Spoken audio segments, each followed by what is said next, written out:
My promise is that Mary Magdalene holds a mirror in this image by Caravaggio. This is her holding a mirror. And she holds a mirror both at the individual level and the collective level.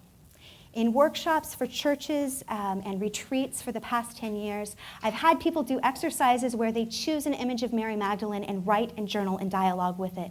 And it's amazing what can come out of that work. Amazing the messages that people will have. But it's also true that Mary Magdalene holds a mirror for our collective psyche.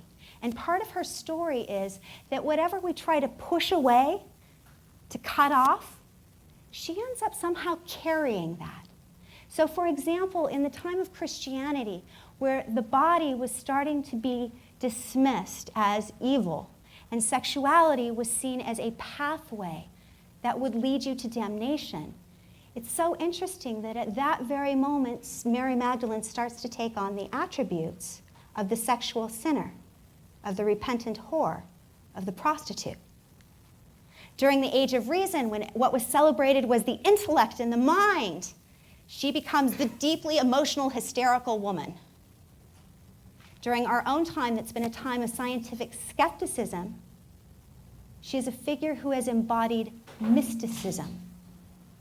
It's a fascinating story, how she holds up for our culture what's been hidden in the shadows. At different times, she has embodied concepts like the Holy Grail. And here in Dante Gabriel Rossetti's image, you see Mary Magdalene with these long red tresses, the dove of the Holy Spirit above her head, holding the Holy Grail. So somehow in the Middle Ages, she was somehow connected with the Arthurian legends. And in our own time, she has been claimed as a figure of female spiritual power, as someone representing a new mythology of the priestesses of the goddess, particularly Isis. It's fascinating, the diversity of perspectives. She began as known as the apostle to the apostles, here bearing a stole. And I love this mosaic, this Byzantine style icon from Siena. Look at that face. What do you see in that face? Sadness and sorrow, contemplation. It's an extraordinary image. And we see that image again and again. A deep sense of reverence. And in this one, by Fra Angelico. Can you see how she's really inspired some of the most beautiful work of painters across the centuries? And yet over the centuries, her story is one of shifting from that image to something more like this that many of you may have been more familiar with. The penitent with the gossamer gown falling off of her shoulders, the flesh just kind of oozing invitingly for contemplation, right? How did that happen? These old frescoes of her as a teacher, of a preacher. And these many faces that show so many different kinds of incarnation, stony-faced and sobbing. A shepherdess, would you say this is rather chaste and demure? A little prim and proper, perhaps? And then not so. This is Rodin's famous sculpture that's at the De Young Museum.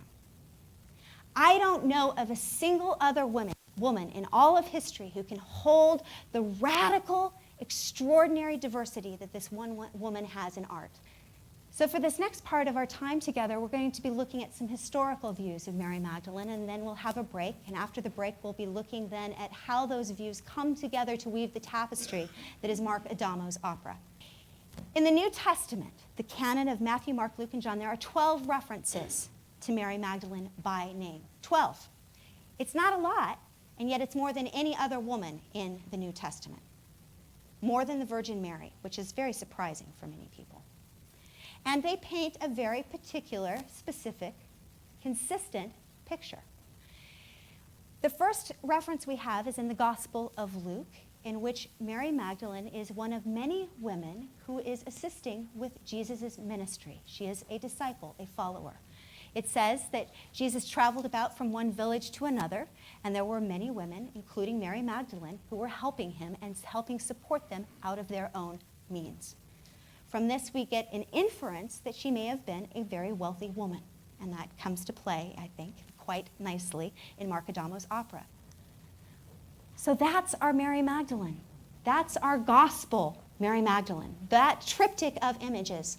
The woman who follows Jesus, the woman who stands at the foot of the cross watching him suffer and die, being crucified, the woman who goes to the tomb to care for the body, and then the woman who encounters Jesus and is told to bring the message to the world. As many people are confused and think that she may also be this person, who is Mary Magdalene. It's, Mary Magdalene's other Mary. There's many Marys in the Bible, and this is Mary of Bethany. And we're just going to spend a tiny little time on this, but if I were doing a lecture on John Adams' oratorio, I would spend the whole night on it, because he basically created an oratorio around Mary of Bethany. And she is the sister of Lazarus and Martha, and she was reputed to be quite wealthy as well, but she is someone who symbolizes deep contemplation. I love this picture by Vermeer. To this day, folks, all the Christian churches disagree. Is Mary Magdalene and Mary of Bethany the same, or are they different? And in the Eastern Orthodox tradition, they have always been different women with different feast days. In the West, some denominations think they're the same, some think that they are different women. So some confusion around that. Was even more confusion about an unnamed woman, and that gets linked with Mary of Bethany, because in the Gospel of John, Mary of Bethany anoints, this is David's Mary, anoints Jesus with ointment, wipes his feet with her hair, and that's the one whose brother Lazarus was sick. But we also have the same gesture occurring in Luke by an unnamed woman who was a sinner, who wipes her hair and feet and tears on Christ, and who becomes the vehicle for one of Jesus' most beautiful parables about sin and forgiveness, that love is what really matters. However, in the 6th century, Pope Gregory, who was in many ways just a towering figure, he's the man from whom we've named Gregorian chant. He preached an Easter sermon in which he said that Mary Magdalene, Mary of Bethany, and the unnamed sinner, who was a prostitute, were all the same woman. And so for essentially 1,400 years from that sermon, that was the image that has been inherited in the West. Not the East, where she's still the apostle to the apostles. But in the West, suddenly we started thinking of Mary Magdalene, the prostitute. Also woven in with this idea of who is Mary Magdalene comes from very early on these references to this beautiful poem in the tradition, the Song of Solomon. And the language of this is an erotic love poem that again has been used symbolically within monastic communities to signify the soul's longing for yearning with the holy and with the divine. So this is some of the language. Just let it wash over you like love poetry, because that's what it is. By night on my bed I sought him whom my soul loves. I sought him, but I didn't find him. I will get up now and go about the city, in the streets and in the squares. I will seek him from whom my soul loves. And those many gospels then that were burned and destroyed, we were thought to have lost forever until rather recently. And now we have the possibility of filling in some, perhaps, of what was cut out in the story, of what Christianity looked like in the first few centuries. And it's a fascinating story. And these ancient texts then were recovered, and they give us glimpses into other views of Christianity. I'm not saying that they're better or that they're right, but they are different. They give us different perspectives into who Jesus was, or who at least people thought Jesus was. And they are, many of them, in these little fragments. So that's what we have when we're turning to some of these stories. We're still piecing the parts together. We're still trying to figure out what they mean, what they imply. It's a deep question. It's an exciting question. The image of Mary Magdalene that consistently comes through, though, is a woman of profound spiritual power and knowing. In one of them, Jesus says to her, "Mary, thou blessed one, whom I will perfect in all mysteries, of those of the height, discourse, and openness, thou whose heart is raised to the kingdom of heaven more than all thy brethren." She appears then as this embodiment of Sophia, or wisdom. Not simply faithful, as she is in the canonical Gospels, but also wise.